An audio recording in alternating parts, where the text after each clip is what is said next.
நண்பர்களே, அனைவருக்கும் வணக்கம்.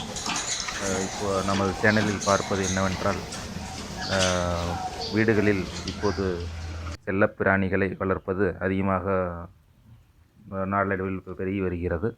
செல்லப்பிராணிகளில் முக்கியமான பறவைகள் ஒன்றான லவ் பேர்ட்ஸ் அனைவர் மனதையும், குழந்தைகள் மனதிலும் விரைவில் ஈர்க்கச் செய்கிறது. லவ் பேர்ட்ஸை வீடுகளில் சிறிதளவு ஒரு பெட்டியில் வைத்து வளர்க்க முடியும். இதற்கு தேவையான தினை அரிசி, அ தினை, குருணை போன்றவற்றை போடுவதன் மூலம் இது எளிதாக வளர்கிறது. இதை பார்க்கும்போது நம்ம காலையில் எழுந்தவுடன் இந்த லவ் பேர்ட்ஸை பார்க்கும்போது நமக்கு ஒரு இன்ப மகிழ்ச்சி ஏற்படுகிறது. ஒரு வேலைக்கு செல்லும்போதோ அல்லது வெளியில் செல்லும்போது இதை பார்த்து செல்லும்போது நமது காரியங்களை ஒரு மனநிறைவுடன் முடிக்க முடியும்.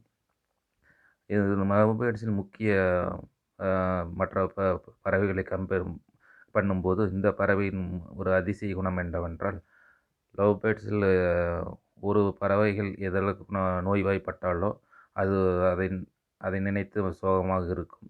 அதே ஒரு குறிப்பிட்ட சூழ்நிலையில் ஒரு பறவை இறந்தால் மற்ற பறவையும் தன் உயிரை மாய்த்து கொள்ளும். இது இரு பறவைகளுக்கும் இடையே உள்ள ஒரு முக்கிய உறவாக பார்க்கப்படுகிறது. இது மற்ற பறவைகளிலிருந்து வேறுபட்டது. நன்றி.